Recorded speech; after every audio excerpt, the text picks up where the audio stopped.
नाज़रीन, क्या अहमद वाकई आफिया को छोड़ देगा और इसे तलाक दे देगा? क्या आफिया वाकई अहमद से अलैदगी चाहती है या फिर ये सब फहद और शहीर की चाल है? क्या अहमद और आफिया के रिश्ते को तोड़ने में फहद और शहीर कामयाब हो जाएंगे? और क्या जब अहमद के हाथ डाइवोर्स पेपर पहुंचेंगे तो क्या वो हकीकत जानने की कोशिश करेगा या फिर वाकई आफिया से अपना रिश्ता खत्म कर देगा? क्योंकि फहद और शहीर ने मिलकर एक ऐसा मंसूबा बनाया है जिसका किसी को भी अंदाजा नहीं था। अहमद और आफिया के बीच जबरदस्त झगड़ा होता है, जिसके बाद आफिया अहमद का घर छोड़कर शहीर के पास चली जाती है, क्योंकि आफिया अहमद से कहती है कि तुमने मेरे किरदार पर इल्जाम लगाया और मुझ पर और मेरी मोहब्बत पर शक किया। मैं ये बात बर्दाश्त नहीं करूंगी। अहमद जो कि आफिया को रोकता नहीं है, क्योंकि फहद की लगाई हुई आग इस हद तक बढ़ चुकी होती है कि वो लोग अपने रिश्ते को ही खत्म करने के बारे में सोचने लगते हैं। अगले दिन फहद और आफिया एक रेस्टोरेंट में जाते हैं, क्योंकि फहद को तो पता होता है कि वहाँ पर अहमद भी आएगा। अहमद आफिया को देखते ही नजरअंदाज करता है और खामोशी से वहाँ से चला जाता है, जबकि दूसरी तरफ आफिया भी अहमद से बात नहीं करती। वो लोग जैसे ही मीटिंग मुकम्मल करके बाहर निकलते हैं तो फहद आफिया के सामने अच्छा बनने की कोशिश करता है और इसे कहता है कि मैं अहमद को समझाऊंगा और गलत फहमी दूर करने की कोशिश करूंगा। तुम गाड़ी में बैठो, मैं अहमद से बात करके आता हूँ। फहद का यही मंसूबा होता है कि वो अब खुलकर अहमद के सामने आएगा ताकि वो इसी तरह आफिया और अहमद के रिश्ते को खत्म कर सके। फहद अहमद के पास आते ही अहमद को कहता है कि तुम जानते हो मैं आफिया को पसंद करता हूँ और हमेशा करता रहूंगा। मैंने सिर्फ और सिर्फ इसी से मोहब्बत की और मैंने आज तक कभी भी तुम दोनों के रिश्ते को दिल से कबूल नहीं किया।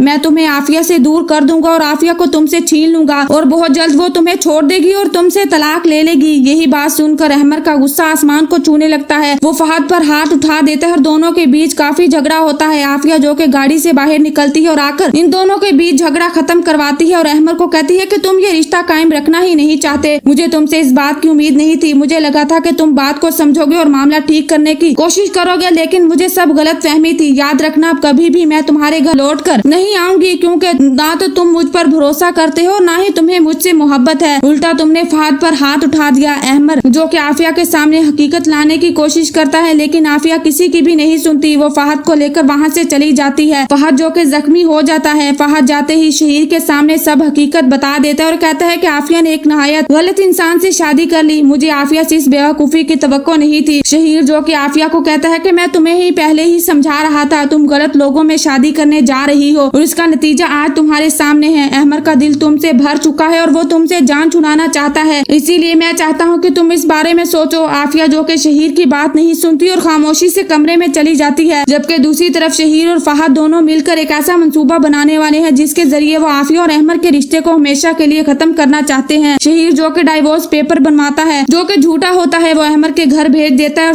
सिर्फ ये एहसास दिलाने के लिए कि वाकई आफिया तुमसे अलैदगी चाहती है।